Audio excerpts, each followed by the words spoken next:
Hər birini salamlayıram dostlar. Hər vaxtınız xeyir olsun. Belə ki, sizi Çırağın ilk podkastından, ilk buraxılışı ilə sizin qarşınızdayıq. Demək belə qərarı almışıq ki, dostlarla bir yerdə bu mərhələ ilk buraxılış bir tanışlıq olsun. Həm siz bizi tanıyın, həm Çırağın belə ümumi məqsədi ilə, mahiyyəti ilə tanış olun. Həm də aramızda bir istilik yaransın. Ümumi olaraq istəyirik ki, biz həm izah eləyək, yəni Çıraq gələcəkdə qarşısına hansı hədəfləri qoyub, ümumi biz cəmiyyətdə necə bir məsələləri həll etməyə cəhd göstəririk. Bunlarla bağlı istəyirik bir sıra məsələlərə toxunaq. Belə ki, mən özüm Nahid, Tugay və İlham, bunlar hamısı mənim yaxın dostlarımdır. Birlikdə bu yola çıxmışıq, inşallah hər şey uğurlu olar. Hakimlə davam edəcəyik. İnşallah. Ona görə başlayaq qədər birinci məsələ ilə Çıraq nədir? Sənə görə Tugay, yəni Çıraq nədir? Çıraq deyəndə ağlında necə bir şey canlanır? Bunu necə açıqlaya bilərsən bizə? Çırağın birinci əsas məqsədini, onun nə olduğunu anlamaq üçün necə bu gün Azərbaycanın mədəni mənəvi cəhətdən hansı vəziyyətdə olduğunu anlamaq lazımdır. Ona görə də qısa olaraq bir məlumat vermək istəyirəm izləyicilərimizə. Bu gün Azərbaycan mədəni və mənəvi cəhətdən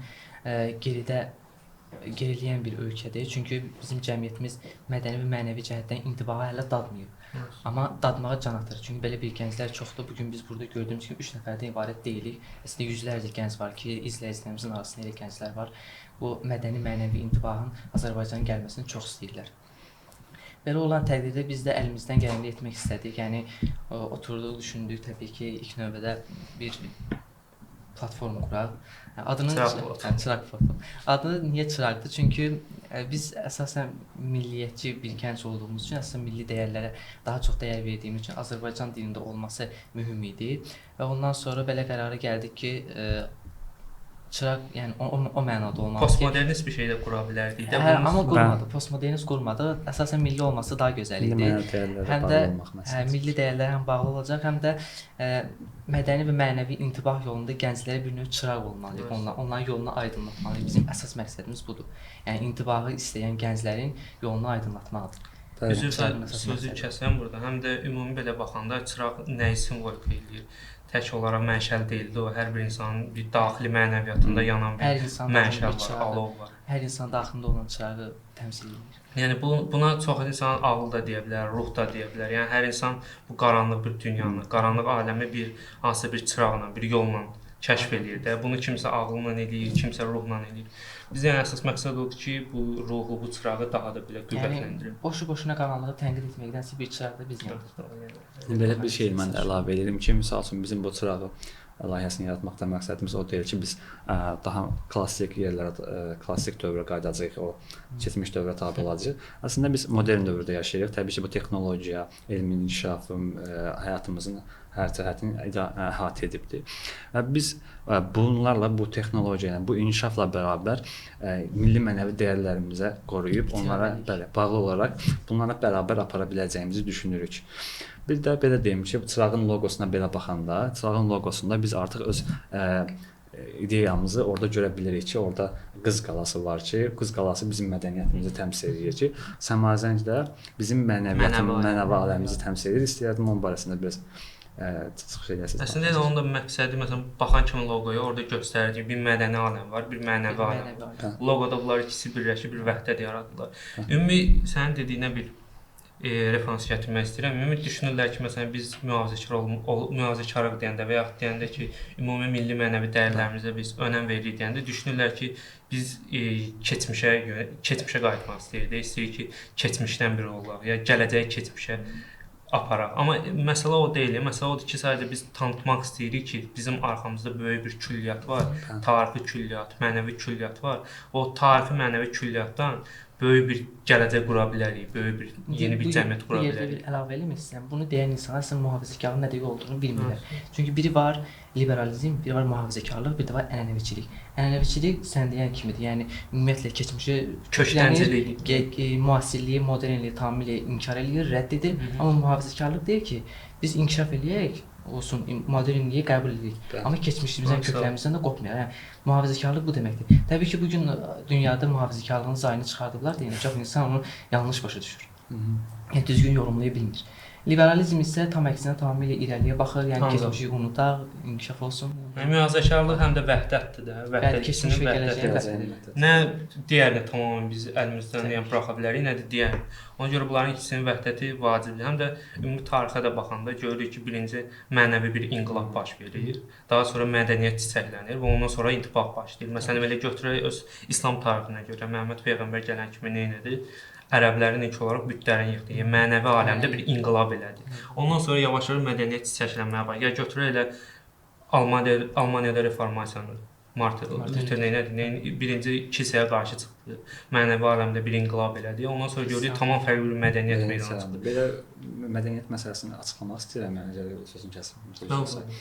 Mədəniyyət məsələsini açıqlamaq istəyirəm ki, mədəniyyət əslində tərif edilir ki, mədəniyyət nədir? Mədəniyyətə lüğəvi məna versək, mədəni şəhər, ərəb dilində şəhər mənasında sadəcə şəhərdə yaşayanlara mədəni insanlar deyirlər. Bu lüğəvi mənasında, amma mədəniyyətin terminoloji mənasına ensək əgər, mədəniyyət 3 şeydən ibarətdir. Biz birinci dünyaya baxışımız olmalıdır. Dünyaya gələndən sonra biz bəzi şeyləri anlamağa çalışırıq. Və həmin anlamağa çalışanda dünya, xarici aləm barəsində, istər daxili aləm barəsində müxtəlif inanclarımız yaranır. Xarici aləm barəsində müxtəlif inanclarımız var. Və bu inanclardan daha sonra da dəyərlər törəyir. İnanclardan sonra dəyərlər gəlir. Və dəyərlərdən sonra da biz bu inanc və dəyərlərimiz artıq rəftarlarımıza keçid edilir. Müxtəlif əməllərimiz olur, müxtəlif rəftarları, işlər görürük. Və bu rəftarlar inanc və dəyərlərin necə deyək, törəməsidir, belə deyək, ondan doğur. Və bu üçü bir yerdə nədir? Mədəniyyətdir. Və heç bir kəs deyə bilməz ki, bizim mədəniyyətimiz yoxdur. Əsas məsələ nədir? Bu gün qərbə inteqrasiya məsələsi var da, biz qərbə oxşamağa çalışırıq. Əslində onlar da qərb olmur, oxşamağa çalışırıq. Ola bilmək zaten. Çünki artıq onların düşüncə tərzindən, onların böyük necə deyək, təkmilləşdiyi mühitlə bizim mühitimiz tamam fərqlidir.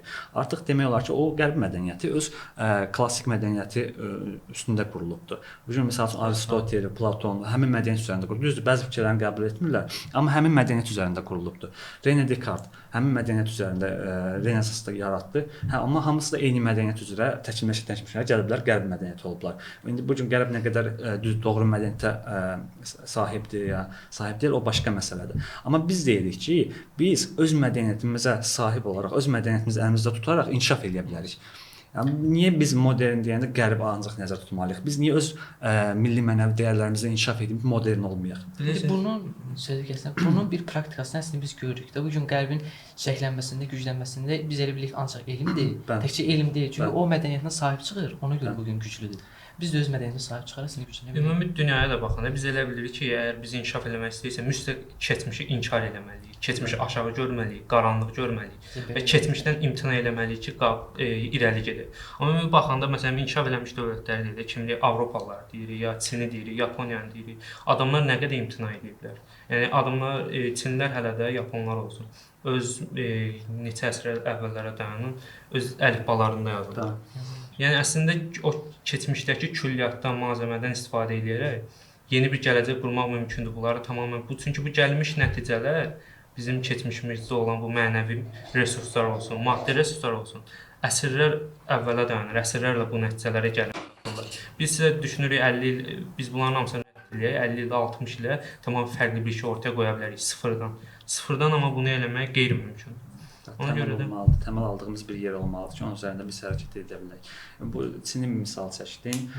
İndi belə bir şey deməsəm, məsəl üçün qərbdə bəzi şəxsiyyətlər var ki, məsəl üçün qədim dövrdə indi filosoflar deyək də, ən qədim, ən nəhəngi bunun Aristoteldir və yaxud Platon olsun və bu gün də həmin şəxslər qərbdə yaşayanlar, onların inanclarını, onların düşüncələrini qəbul etməsələr də, artıq bu şəxslərin kitablarını yenidən nəşr edirlər, bəli, onların ideyalarını şərh eləyirlər və yenə də cəmiyyət içərisində bunların fikirlərini təbliğ etməyə çalışırlar. Amma bu gün biz məsəl üçün dəyərli bir şəxsiyyətimizi götürək, Füzulini götürək və yaxud Nizamini götürək. Artıq bunlar bizim üçün qaranlıq bir şey kimi görsənir ki, onları oxumayaq. Biz qəribə meyl edirik. Məsələn René Descartes, bu René Descartes biz Füzulidən çox tanıyırıq bəlkə də bu gün Azərbaycanda. Niyə biz Füzulini tanımamalıyıq? Niyə biz Nizamini tanımamalıyıq? Onların kitablarını niyə şərh eləməməliyik? Bunları düşünməliyik ki, əslində biz irəli gedə bilək.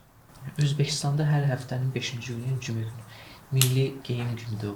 Həmin günü insanlar milli geyim geyinir, keçirlər. Yəni bütün hər yer. İşdə, məktəbdə, küçədə. Bizim ritual vəziyyətinə gətiriblər. Ritual vəziyyətinə gətiriblər. Belə ötürürlər də bir-birinə ki, yəni bizdə cəmiyyətimizdə bir biz elə bilirsiniz necədir? Biz həqiqətən belə cəmiyyətdə bir düşüncə var ki, biz 30 ilin xalqıyıq, ya biz Sovetlə meydana çıxmışıq, amma həqiqətən bizim əsas məqsədimiz də odur ki, biz çıraq olaraq ya bir şəxsiyyət olaraq biz ötürək ki, gələcəyə xeyirlər. Biz sadəcə 30 ilin ya 90 ilin bir cəmiyyəti deyilik. Bizim həqiqətən böyük bir külli mirasımız var, böyük bir mirasımız var və bu mirasa sahib çıxmaq lazımdır. Görürük ki, amma indi bu dəqiqə elə bir propaganda deyil, elə bir propaganda, elə bir təbliğat aparırlar ki, o təbliğatla bizə daim diktə edirlər ki, imtina etməlisən, ancaq imtina, keçmişdə imtina edin. Amma keçmiş həmişə də bilirik ki, yəni bizə öyrətmək üçün var da. Sizə elə öyrətdilər ki, keçmişdə biz həmişə baxıb utandıq. Qaranlıqdır da, keçmiş çox qaranlıqdır. Sovet Rusiyası bunlar təbii ki, əmək böyükdür də. Həm qəlbi. Yəni belə deyək də, onlar bizi öz dəyərlərimizdən uzaqlaşdırmaqla bərabər öz dəyərlərimizi, dəyərli şəxsiyyətləri belə bizə yanlış tanıtdırdılar. Məsəl üçün Nəsimini olsun, Füzulini olsun və yaxud böyük şəxsiyyətləri artıq başqa cür bizə tanıtmağa çalışırlar və bu gün də biz Nəsimi deyəndə axlımıza ateist biri gələr. Doğrudan da həqiqətən elə bilirik ki, Nəsimi bizim milli mənəvi dəyərlərə zidd bir O oldu. dövrdə həm də belə yox idi. Yəni ateizm, beləcə ola bilər insanlar dini düşüncəsinə hansısa belə sapmalar olsun, amma belə özlərini ateizm adlandıracaq qədər şey deyildilər onlar. Dibə getmir. İndi bu danışdıqlarımız hamısını biz sistemləşdirsək, belə ola bilər ki, düzdür, bu mövzular haqqında biz gələcəkdə danışacağıq. Psixologiyadır, fəlsəfədir, tarix bunlara biz toxunacağıq. Amma bir dənə öngörü vermək olar bilər ki, məsələn mədəniyyət deyəndə biz bayaq əvvəlcədən dedik ki, biz milliyyətçi gənclərdir, milliyyətimizə önəm veririk, ona həmişə birinci düşünürük, bütün millətlərdən önəmli. Daha sonra gücümüz çatsa digər millətlərə də intibatda kömək edə bilərik. Yəni onlar bizi inteqrasiya edə İnşallah bilər. özümüzdə bir gələcək. İnşallah özümüzə gələcək. Yəni mədəniyyət deyəndə əsasən insan o mənada milliyyətçi olur ki, o öz mədəniyyətini birinci dil, biri tarix cəhətdən qoruyur, bir də dəyərlər məsələsini qoruyur. Dil məsələsindən bu gün Azərbaycanda biz onu görə bilərik ki, Azərbaycanda gənclərin əksəriyyəti əski əlifbanı bugün oxuya bilmirlər, əski yazını oxuya bilmirlər. Və buna ehtiyac da duymurlar. Yəni işin tərs tərəfi onlara var ki, bunun mühüm olduğunu qavramırlar çox gənclər. Ki mən burada amma tək gənclərin günahı deyil, həm də təhsil sistemində də ciddi bir boşluq var. Onu o öz yerində, amma ki indi Azərbaycan xalqının gələcəyini gənclər təşkil edir. Yəni əsas hədəfim də gənclərdir. Bir dənə belə şey mən. Birinci dil məsələsi gəlir. Çünki bir xalqın əsas kimliyini o təsdiq edir. Yəni mənim milliyyətçiliyim birinci dil üzərində qurulmuşdur. Əski əlifba və sözlərimizi biz sahib çıxmalıyıq. Onu öyrənməliyik, gələcək nəsillə ötürməliyik. Yəni dilimizi ərəb fars mənşəli sözlərdən təmizləyib deyə onu biz budadıq, kasıblaşdırdıq dilimizi. Təbii ki bu razı olunmaz bir şeydir. Yəni ikinci tarix gəlir. Amma əslində o türkləşmiş sözlərdir də. Yəni məsələn bir ərəbə gedib o sözü desən bəlkə də bilməyəcək. Ərəbdə məsələn cümhuriyyət sözü yoxdur. Çünki biz cümhur sözünü alıb onun cümhuriyyəti yaratmışıq. Türkləşdirmişik. Başa düşməyəcək ərəb sözü. O başa düşməyəcək təbii ki. Məsələn bir istiqlal bəyannaməsini orijinal versiyasını ərəbə versiyasını başa düşməyəcək. Bir nəfər demişdi ki, əgər bir dildə başqa dillərdən alınma söz yoxsa o dil zəngin deyil. Təbii ki, zəngin. Bu həm də göstərir ki, biz daim mədəniyyətlərlə əlaqədə olmuşuq da, daim inteqrasiya mədəniyyət olmuş. Həm bizi inteqrasiya edir, həm biz onları inteqrasiya eləmişik. Təsir olub və səviyyələnmə başlayır. İkinci növbədə tarix gəlir ki, bu tarix bilmək təkcə illəri xronoloji cəhətdən ardıcılla bilmək deyil. Gözün tarixsən belə insanlar çoxdur cəmiyyətimizdə deyirlər ki, biz o məşhur kitab. Əsasən tarix məsələsi yəni onu nəzərdə tuturam ki, tarixi düzgün qiymətləndirmək. Bu gün Azərbaycan tarixində eyni qədər hadisələr var ki, mən indi onları demək istəmirəm ki, yəni podkastlara qoyulsın. Araşdırma ilə düzgün qiymətləndirilməyib. Yəni bunu bir düzgün qiymət verilmir. Araşdırılıb bəlkə də bilinir. Amma bütün tarix olduğu kimi, amma düzgün buna nəsə bir münasibət bildirilmir, düzgün şərh edilmir. Hələ də elə biz Sovetin sistemi ilə dəqiqləşdiririk. Biz adi məsələn universitet materiallarına belə baxanda görürük həqiqətən də Sovet dağılıb, amma bizim dərsliklərimizdə də Sovet stilində yazılıb. Elə yazılmayıb da, elə onlar tərcümə olunub bizə oxutdurulur. Hələ də orada Sovetin baxış açısını biz görürük. Yəni Azərbaycanlı baxış açısı yoxdur o dərsliklərin heç birində. Üçüncü məsələ də mədəniyyət məsələsidir. Mədəniyyət məsələsində yəni dəyərlər məsələsi, dəyərlər ön plana çıxır. Bizim mədəniyyətimizdə elə dəyərlər yoxdur ki, yəni ən azından mən belə düşünürəm, bizi geriyə salsın, bizi geriyə itsin. Niyə? Çünki o cür elə dəyərlər var ki, indi mən bir sadallamaq istəmirəm. Olsa da lokal xarakter daşıyır. Həm lokal xarakter daşıyır, həm də izləyicilərimiz yaxşı bilir mən hansılar nəzərdə tuturam. Onlar gerici fikirlərdir. Bir var gerici fikir olsun, bir də var dəyər olsun. Məsələn, mentalitet olsun. Mentalitet təbii ki, mental sözlükdür, bizim ruhumuz deməkdir. Hansı ki biz həmin fikri atsaq, biz Azərbaycanda olmayacaq. Yəni bu bizə məxsusdur. Məsələn deyək ki, yaşlılara yer vermək olsun. Məsələn, bu mentalitetdir, bu bizdə olan hökumət. Bu bizim qanımızda var. Bizim qanımızda işləyir. Məsələn, süfrədə birinci böyük insan başlamalıdır yemək yeməyə, daha sonra digərləri başlamalı. Bu mentalitetdir və bu yaşadılmalıdır, bu bizdə var. Yəni bunu biz atsaq, biz Azərbaycanda olmayacaq. Azərbaycanın kimliyimizi bir nevi itirməyə doğru gedəcək. Bəziləri çalışır bunu bizim əlimizdən alsınlar. Hə, bunu artıq gerici fikirlə göstər. Məsələn, ağsaqqallıq mövzusu bu gün dağıtmağa çalışırlar. Bir şey Bütün də üslubları təcrübə görürük. Bir şey də deyim, artıq bilməm görmüsüz yoxsa sosial şəbəkələrdə artıq qəzəlin də dəyərini öldürməyə çalışırlar. Çünki qəzəl bizim dəyərimizdir. Həqiqətən ədəbiyyatda bizim ən böyük dəyərlərimizdən biri qəzəldir. Qəzəl üsulunda şeir yazmaqdır ki, bu gün bəziləri çıxıb bəzilərinin yansıları, yəni qəzəl deməyə çalışırlar, güya qəzəl mənasız bir şeymiş kimi ironik bir təsəvvür Bütün ədəbiyyatımızın kökünü. Hə, qəzəlin dəyərini aşağı salmaq istəyirlər. Məsəl üçün bu gün bir nəfər də çıxıb qəzəl demək istəsə, artıq zehninə gələcək ki, artıq qəzəl mən bunlara oxşayacağam. Bunlar kimi olacam. Ona görə də artıq bu dəyər insanlar özündə ölməyə başlayır. Artıq beynində belə xoş olmayan bir təəssürat yaranır. Bilirsiniz, nəyi gözünə salmaq istəyirsənsə, həmin elə bir ideologiya ilə, yəni həmin məqsədlə bir dənə klonu çıxardırsan səhnəyə. Göstərirsən, bax bu klon, bu sənin istədiyin şeyi təbliğ edir. Məsələn, deyilə qəzəli, bizim mənəvi dəyərləri bir dənə klon təbliğ edir. Bundan sonra insanlarda məsələn elə bir söz var, ideya yaradılır. Asıl deyəndə ki, məsələn bir Azərbaycandan hər gələn Azərbaycan xalqı böyük xalqdır. Cəmiyyətdə bir də qıcıq yanır. Necə biz böyük xalqıq ki, biz pis gündə yaşayırıq, həqiqətən. Yəni yaxşı yaşamırıq, sosial vəziyyətimiz yaxşı deyil. Onun səbəbini mən bilsən nədə görürəm. Başlayır o saat misal göstərməyə, falan şeylər. Məsələn, Azərbaycan xalqında bu işlər baş verir. Bir də sadalamayım. Bunların hamısını da görürsən ki, sosial mediada görür, onlara deyir. Çünki bu da onu göstərir. İnsanlar real həyatda yaşamırlar əslində. Həm də insanlar mənfi məlumat sosial mediada yaşayırlar əslində. Məsələn, oradan bir ayrılıb, bir real həyata baxmırlar, görmürlər. Deyirlər ki, orada olan Azərbaycan həqiqi Azərbaycandır. Yəni orada nə varsa reallıq deyil. Həm də onu demək istəyirəm ki, yəni çıxardırsan həmin klonu, əlinə də deyirsən ki, bax sən bunu təbliğ edəcəksən. Həmin adam da baxacaq buna. Deyəcək bunu təbliğ etdiyi şey, tutaq ki, mənəviyyatı başqa bir tamam dəxsiz adam əgər təbliğ edirsə, təbii ki, gəncdə bir ümidsizlik yaranacaq, özgüvənsizlik yaranacaq. Ona görə məsələn Azərbaycan böyük millətdir. Bu sözün neçənə deyənlərin əksəriyyəti açıq danışaq, ya həqiqətən nəsə bir məqsəd güdənlər olub, ya da elə adamlar olub ki, cəmiyyətdə heç bir özgüvən qazanmamış, güvən, etibar qazanmamış şəxslər olub. Ona görə də cəmiyyət elə başa düşür ki, əgər biz deyiriksə ki, biz böyük millətik, elə biz də onlardanıq, amma elə deyil. Bizim həqiqətən bir maddi və mənəvi bir belə deyək də hədəfimiz var. Bir məşhur yazısı deyir, Azərbaycanı sevirəm deməyə qorxuram, çünki Azərbaycanı sevirəm o qədər şəxs deyil ki. Mən də desəm elə deyəcəklər.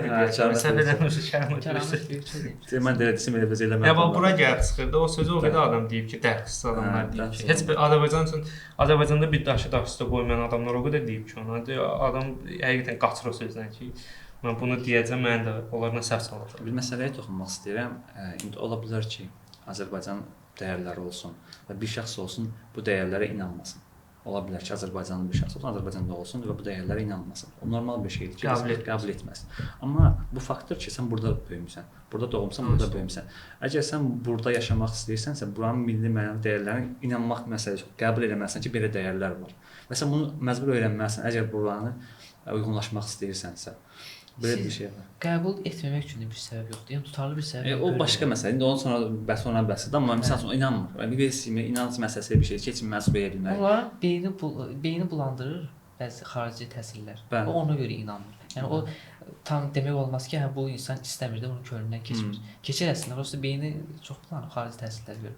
Ona görə inanmır. Bilirsən də ümumiyyətlə bu dil dediyim məsələ var. Bəzi şeylər var ki, biz doğulandan bizdən artıq bu bizim taleyimizi yönləndirən şeylərdir. Biz bunları istəyirsiniz siz gedin milyonlarla kitab oxuyun, milyonlarla ölkə gəzin. Nə bilim, mən düşüncədə olacaqsan. 5 il burada yaşa, ged 15 il xaricdə yaşa. Sən yenə də yəni təməlin bura ilə atır da, təməlindəki sən söküb ata bilmərsən. Məsələn, din məsələsi var. Tutaq ki, bir insan dinindən görsən imtina eləyir. Fərqi yoxdur hansı din. İslam olsun, xristian olsun, başqa bir düşüncəyə gedir. Amma görürsən leksikasından tamamilə çıxarda bilmir o terminləri və yaxud davranışından tamamilə çıxardıb ixrac edə bilmir. Bu qadəvəzən Allah deyir məsələn. Ha, sağ ol. Yəni amma görürsən eyni məsələdir də yenə də. Yəni bunu tamamilə çıxardıb ata bilmirsən canım. Yəni bir dindən, dildən imtina eləmək o demək ki, sən bütün həm də bir qədər özündən imtina eləyirsən. Öz belə deyim, fundamentindən imtina edirsən. Bu da yəni həqiqətən ağırlı bir Bu şeydir. bir məsələ var, İbn Xaldunun səfərimizdə sözüdür ki, coğrafiya qədərdir məsələsi var. Sən bir ortaya çox işlədir bunu. Bu İbn Xalduna aid də, tarixçi olduğuna görə İbn Xaldunun yəqin içinə bilir. Yəni coğrafiya burada doğulmuşsa, burada dünya kəmsə bu qədərimizdir də bizim. Artıq burada böyümüşük, bu dəyərləri görmüşük, qəbul olmaq, bu dəyərləri elə qəbul etmək ki, bu mənəvi dəyərlərdir. Mən bunu necə alçalda bilmərəm, bunu buradan götürüb başqa dəyəri qoya bilmərəm. Çünki artıq bu şərait buna yoğunlaşıb. Sən bunu götürüb kommunizm necə elədi? Artıq şərq dünyası başqa dəyərlərə sahibdir. Və şərq dünyasının birdən-birə sildi, artıq gətirib onun yerinə kommunizm qoymaq istədi. Sıfırdan. Bir nəfər deyir ki, 70 il yaşayıb. Bir nəfər alim demişdi ki, şərq dünyası heç vaxt kommunist ola bilməz. Yəni istəsələr belə kommunist ola bilməzlər. Çünki artıq bunun dəyərləri, bunun təfəkkür sistemi tamam başqadır. Kommunizm tamam başqadır. Bunun üçün ona görə də dediyim kimi 70 il sosializmə daha yaxındır məncə şərq millətləri, nəinki kommunizmə. Ona görə sosialistlikdir da. Sosialist demirlər. Yəni sosializm təfəkkürünə yaxın idi. Formasını yaratmışdı. Yəni məsələn Qəddafi özü yaşlı kitabında var idi, Green Book. Məsələn orada tam olaraq sosializm şeydir. Dəstəkli ki, sosialist olmalıdır bizim cəmiyyətdə. Yəni biznes ya şəxsi mülk olmamalıdır. O səbəbdən bütün kommunalları biraz sevmir məsələsi var da, bu da mübahisə məsələsi. Çünki kommunizm Karl Marx meydana gələndən sonra bəzi şəxslər oldu ki, istədilər ki, kommunizmi də nəyəsinlər İslamla inteqrasiya eləsinlər ki, İslamı bir-birinə uyğunlaşdırsınlar. Başladılar peyğəmbərin həyatından bəzi misallar verməyə, Karl Marxın ideyalarına uyğunlaşdırmağa çalışır. Sosializm eləyənlər də deyir. Əmək məsələsi var da burada. Əməklə peyğəmbər də əməkə üstünlük verirdi. Bu cür uyğunlaşdırmağa çalışırdılar. İndi əsas məsələ budur ki, yəni bu biraz dərin məsələdir, amma əsas məsələ ortalıqda bizim dəyərlərimiz var. Buna sahib çıxmalıyıq, bu məsələlər var. Tarix məsələsini dedim bayaq, o dilini coğrafiya, tarixdir, qədərdir. Həqiqətən də yəni biz tarix deyəndə elə bil düşünürlər ki, məsələn kimsə oturub bizim əvvəlcədən kitabda yazıb hər şeyi, mən nətər davranacağam, nə sözü deyəcəm, hər şeyi bir-bir qeyd edib. Əslində elə tarix dediyimiz yəni tam olaraq budur da, sənin doğulduğun coğrafiya, millət, dil, mədəniyyət. Bunlar sən yavaş-yavaş görürsən ki, gələcək 10 il, 15 il, 20 il yavaş-yavaş formalaşdırılır. Artıq sənin tarihin elə doğulduğun gündən 20 il boyunca, 30 il boyunca yazılır. Bilinir ki, sən burada nələr eləyəcəksən. Biraz siz Çırağın gələcək fəaliyyətlərindən məlumat verəcəksiniz. İzləyicilər də görsün bizi nə gözləyir gələcək. Çırağın gələcək fəaliyyətlərində əsas təbliğ edəcəyi mövzular bu olacaq ki, tarix, fəlsəfə, psixologiya bunlara daha çox toxunacaq. Milli mənəvi dəyərlərdir. Bunlar biz planlaşdıran bir seminarlarda keçirək. Prosta o bir 5-10 podkastdan sonra biz təxminən qərarlaşdırmışıq ki, canlı seminarlar keçirək, görüşlər keçirdək. Həm də biz Telegramda, WhatsApp qruplarda var Çırağın, orada məqalələr hazırlamağı da planlaşdırırıq. Öz araşdırmalarımızı, təcrübələrimizi, ümumi yazdığımız məqalələri əgər oxumaq istəyirsə, bizim fikirlərimizlə tanış olmaq istəyirsə, yəni Çırağın həmin kanallarını, Telegram, WhatsApp kanallarını. Ümumilikdə Çırağın əsas ana fəaliyyəti bu ola bilər ki, milli mədəni intibahın gətirməsində zərrə qədər də olsun, kömək olsun. Demir ya bizi gətirəcək. Kəfənə effekti məsələsi var da. Demir bizi gətirəcək. Olsun, həm də bu əlamətdar günlərdə şəhidlər xiyabanı, status paylaşımı, şəhidlər xiyabanı ziyarət etməyə bunlar necə tutulur? Amma əslində vətənpərvərlik o şeydir ki, sən vətənin bütün dəyərlərinin hamısını yəni qoruyursan, bunları təbliğ edirsən. Təbliğ edirsən deyəndə öz həyatında yaşadırsan, o başqaları səndən bunu örnək götürür. Bunun başlıca olaraq məsələn dil ola bilər. Sən əgər dilində danışarkən xarici sözlərdən, xarici kəlmələrdən istifadə edirsənsə, hansı ki bu sözün qarşılığı Azərbaycan dilində varsa, bunu istifadə etmirsənsə, ondan əlavə Azərbaycan tarixini düzgün oxuyub dəyərləndirə bilməmək, şərh edə bilməmək, əzbərləmək demirəm. Ondan bir nəticə çıxara bilmirsənsə, yəni səndə də vətənpərvərlik anlayışı hələ kaldəri tam yetişməyib. Üstəgəl dəyərlər olsun. Yəni bu gün muğamdır, bu gün milli musiqimizdir, milli geyimdir. İçəri şəhəri gedirik, hamımız getmişik də. Orada Hindistanlılar görürük də biz. Hələ də öz geyimlərində. Sarı başlarında o sarı boyan, hündür boy kişilər vardı yəni orada. Bu insan başına sarı boyur, gedir Eyfelin altına, Big Benin yanında şəkil çəkdirir. Bunu bir fəxrlə də paylayır. Amma hansı Azərbaycan gənci o bu xarab palmanı edirlər? Belə bir şey demək istəyirəm. Məsələn, Qarabağ azad olmamışdan qabaq bizim əsas ideyamız nə idi? Dünya çatdırmaq istədiyimiz məsələ nədir ki, bu ermənilər bizim milli mənəvi dəyərlərimizə hücum ediblər. Artıq məscidlərə təhqir edirlər, misalən, ayrı şəxsiyyətlərimizi təhqir edirlər. Artıq bizim əsas ideyamız bu idi. Yəni ideyalarımızdan biri bu idi ki, biz milli mənəvi dəyərlərimizi azad edək. Əgər sən bu gün öz milli mənəvi dəyərlərini sökdürmək istəyirsənsə, götürüb başqa şey qoymaq istəyirsən, ondan fərqin yoxdur. Yəni artıq yəni ideyamız bu idi. Sən də deyirdin ki, artıq dəyərlərimizi təqrir edirlər. Bəs sənin elədiyin nədir? Əgər onu elədi olursa. İndi 30 ildən sonra Qarabağa gedən Azərbaycan gənclər gedirdi. Onlar 30 il əvvəl görməyiblər.